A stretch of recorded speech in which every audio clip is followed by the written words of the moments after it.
comes in here and we're going to separate it. See how nice this is? Okay. Then where this one with the stone, I'm going to do the same thing. I'm pushing the knife against the stone. I come on around again. And this should come off. And then the stone should come off.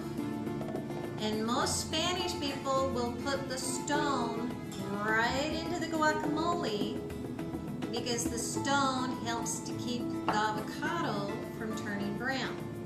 Now I have a bad spot right here, so I'm just going to cut that like that. Then you just peel. See how this just peels right off? Okay. Same thing, I got a little bad spot. Bend it back, it peels right off. Same thing here. I can just go like this and it peels right off. Okay, put that there. I've got this little piece, I'm going to take that off. So now I've got the avocado. I had one that we put in a little baggie. See how my husband used part of it, that he saved the piece with the stone so that it wouldn't turn brown on us. And then on this guacamole, instead of mashing it with a fork like mashed potatoes or something, I like little chunks. So I just cut it long ways. And then I'm going to turn it this way and just cut it into little pieces like this.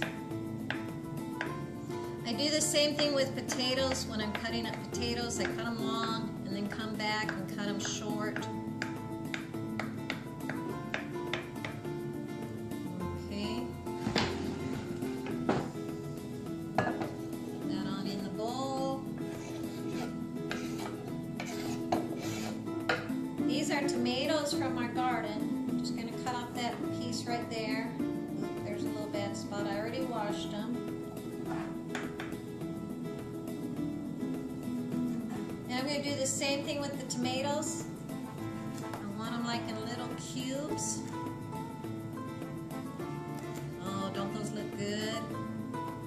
You cannot buy tomatoes this yummy. You have to grow them. Even if you live in an apartment, get a little pot, get a tomato plant in it, and grow your own tomatoes. Okay, we're going to add one more. These are little cubes. This is different than normal guacamole. Normal guacamole, you're mashing everything. I had this at a party one time. The people were from Guatemala. Now this is an onion from our garden. I'm just going to cut that little piece off. Cut the end off. It didn't grow very big, but I can still use this part. And I have this really handy dandy little food processor. I'm just going to throw that little bit in there. I've never liked cutting onion. This is one thing that I need small, but I need fresh onion. There's still a little piece of skin. And then I'm going to get all these little pieces and mix that together. You can see I'm not like the people on TV with the beautiful cutting. I like tomato. You want a little more avocado? Leave it a little more avocado. I usually try to have a little bit more tomato than avocado. Now, I have a lime. It's okay if we use it. Also, my husband said that the plantains are still a little yellow. They're not completely brown. And he said there's actually green avocados that never turn brown. You want this squishy soft. If you get it squishy soft, you're going to get more juice out of it. So you can bang a lime to break it down and get it really juicy. If you're making limeade, you can do the same thing with lemons. They go like this, they roll them to get them nice and soft. You can buy this little thing at a Spanish store. When I cut this, you're going to see the juice come out.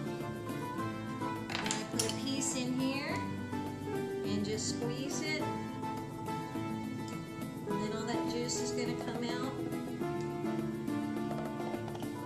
And do another one.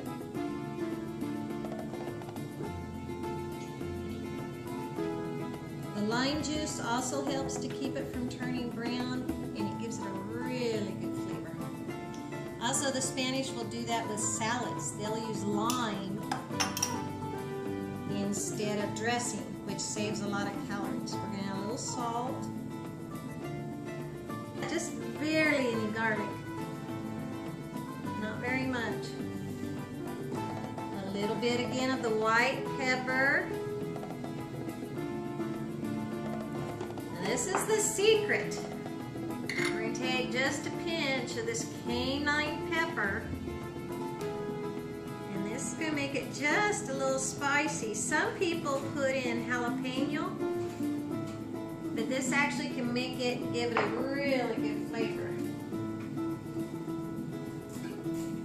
We're going to stir it again. You can also put hard-boiled egg, cut it up in little cube shapes just like we did on the tomato, and put it in here too.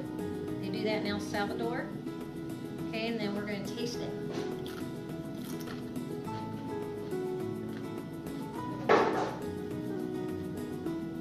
We need a little bit more of this.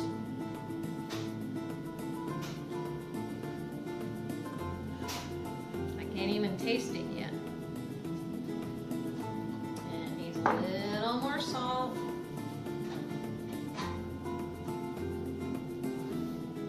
I think it needs a little more lime.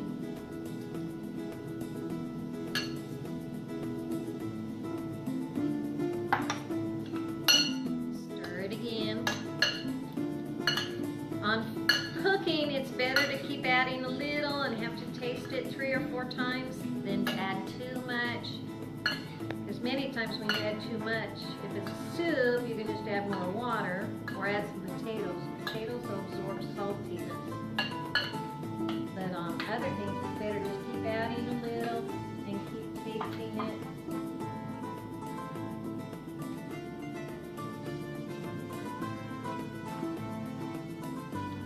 Perfect. Good stuff. Make